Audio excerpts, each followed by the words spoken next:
क्या इसका सियासी मतलब है? सब लोग थोड़ा नीचे करो। देखो, पहले तो मैं मीडिया के साथियों का, उनके मन में बहुत सारे सवाल होंगे, पॉलिटिकल, सोशल, मेरे यहाँ आने का, जिस साथी से मैं मिलने गया था उसके बारे में जानने का। लेकिन मैं आपको एक लाइन में कहना चाहता हूँ, अब्दुल्ला आजम भाई से मेरे जो रिश्ते हैं वो सियासी नहीं।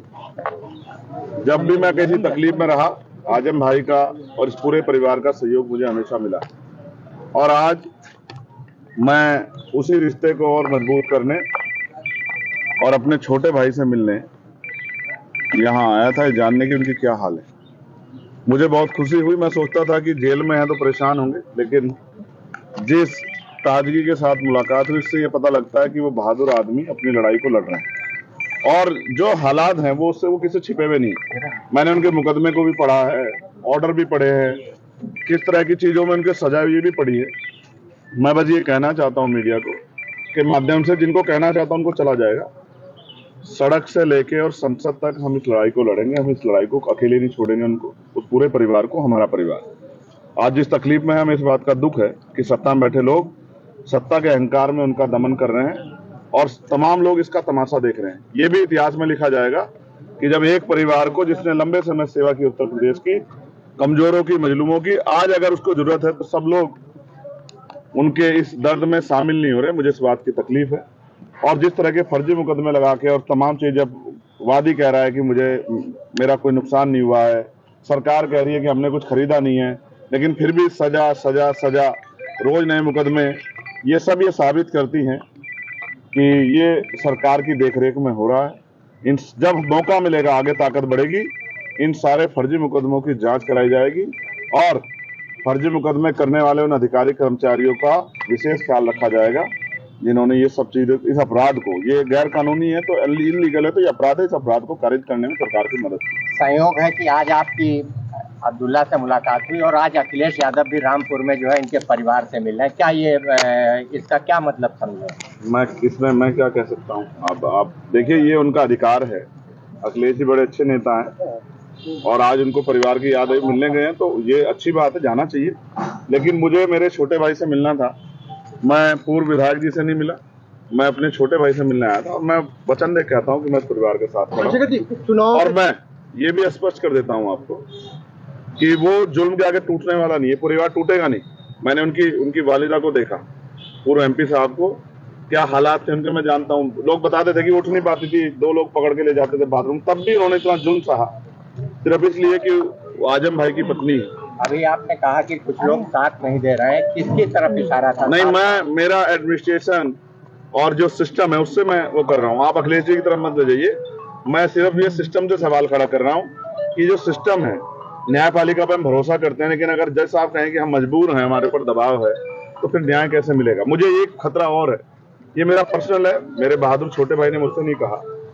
जिस तरह से पिछली कई घटनाएं हुई है, मैं उनकी जान की सलामती की प्रार्थना करता हूँ, और मैं सरकार से कहता हूँ कि ठीक है, आपके विरोध, अंतर विरोध हो सकते हैं, वैचारिक विरोध हो सकते हैं, राजनीतिक विरोध हो सकते हैं, लेकिन मैं चेतावनी के तौर पर कहना चाहता हूँ कि अगर कोई इस तरह का षड्यंत्र या साजिश करने की कोशिश की गई तो हम और हमारी पार्टी के लोग बिल्कुल चुप नहीं रहेंगे, ईंट से ईंट सरकार की बजा देंगे। ये चेतावनी में सरकार को देना चाहता हूं। अब्दुल्ला से आज आपकी मुलाकात हुई। भी कई जगह पे ऐसा देखने को मिला, हमीरपुर और तमाम जगहों से खबरें आई, समाजवादी पार्टी से लोग टूटकर आपकी पार्टी में आए हैं, तो कहीं ना कहीं ये भी कहा जा रहा है कि तोड़ने का काम कर आप इसे राजनीतिक मुलाकात बनाना चाहते हैं, जबकि मैं फिर आपसे समझना चाहते हैं, सिर्फ समझना। मैंने समझा आपको कि आज वो बुरे दौर में, तकलीफ में, आज एक भाई होने के नाते, मेरे बड़ा भाई होने के नाते मेरी जिम्मेदारी बनती है कि मैं अपने छोटे भाई के साथ खड़ा हूं। और वो मेरे बड़े भाई, उनके जो वालिद साहब आजम साहब, वो मेरे बड़े भाई। जब मुझे गोली लगी थी, वो पूरा परिवार आया था, हजारों लोगों के साथ, 2 घंटे मेरे दुख में शामिल हुआ और मुझसे कहा कि घबराना मत मेरे भाई। तब मैं सांसद भी नहीं था। तो जिन्होंने मेरे बुरे शब्द में एक इंच, जो एक कदम मेरे लिए चलाया, मैं उनके लिए 100 कदम चला। अच्छा सर, इसका संदेश तो जाएगा ही, भले आपकी निजी मुलाकात है, दलित मुस्लिम पर ये चूंकि उपचुनाव भी, इसमें ऐसे में संदेश तो जाएगा। ये आप जाति के आधार पर जोड़ रहे हैं? ये नहीं, जाति के आधार पे नहीं, ये संदेश तो चला ही जाएगा। आप इसके लिए क्यों नहीं कहते कि एक परेशान साथी के साथ एक परेशान साथी खड़ा हुआ? तो ये मुलाकात एक वो जो जुल्म सह रहा है और एक जिसके ऊपर जुल्म हुआ, गोली उत्तर प्रदेश में किसी और पे चली है क्या? पिछले साल से सर बंद है। 1 साल हो गया, इससे पहले भी आपको मुलाकात शायद नहीं पता है, लगातार परिवार के जरिए मेरी बातचीत होती है, उनके साथी जो यहाँ थे उनके जरिए मेरी मैं जानकारी लेता हूँ। मैं इसको पॉलिटिकल नहीं बनाना चाहता था इसीलिए, लेकिन अब मेरे पास ऐसे इनपुट थे कि अब ज्यादा मेरे भाई को मेरी जरूरत है, तो ऐसे समय पर मेरा चुनाव में घूमना या वो सब चीजें बाद में मैंने उनको लिया और मेरा मन था कि पहले मैं जाके मिलकर उनके हालात को जानूं। अच्छा, बात क्या हुई? क्या कुछ दर्द तकलीफ कुछ बताई हो? कुछ वो भी तो शेयर कीजिए। आप जेल के अंदर का हम लोगों को नहीं पता चलता ना, थोड़ा सा बताइए। आपको क्या लगता है एक बहादुर आदमी क्या कभी अपनी तकलीफों को बयां करता है? आपने क्या उसके चेहरे पे, उसने मुझसे कहा मैंने अखबार पढ़ना छोड़ दिया, उसने मुझसे कहा कि मैंने परिवार के लोगों को कहा कि मैंने यहाँ मुलाकात करने मत आना, क्योंकि मैं जिस लड़ाई में हूँ अन्याय के खिलाफ, उसमें कोई भी कीमत चुकानी पड़े मैं पीछे नहीं हट सकता। और उन्होंने कहा अगर नए मुकदमे जिस तरह से लग रहे हैं, सरकार उन पे दया कर रही है नए मुकदमे लगा के, तो कह रहे चाहे कितने मुकदमे लग जाएं मैं हर लड़ाई लड़ने के लिए तैयार हूँ, लेकिन अपने लोगों के लिए मैं जो लड़ाई हमारी चली आ रही लंबे समय से वो जारी रहेगी, उससे पीछे नहीं हटेंगे। पारिवारिक संबंध है आजम खान परिवार से, पूरा पारिवारिक संबंध क्या माना जाए? भविष्य में आपके साथ आ सकते हैं आप लोग? वो मेरे साथ हैं। हाँ भाई, वो मैं फिर कह रहा हूँ कि आपके पिता आपकी माता आपके साथ नहीं है, वो मेरे बड़े भाई हैं, वो मेरे साथ हैं, और ये मेरे छोटे भाई हैं, ये भी मेरे साथ हैं। राजनीतिक तौर पर भी साथ आ सकते हैं। माने निकाले जा रहे हैं। ये आप मीडिया के बंधुओं का काम ही सूत्र ढूंढना है, तो आप लोग निकालो अपनी तरफ से, लेकिन मैं अपनी बात स्पष्ट कर चुका।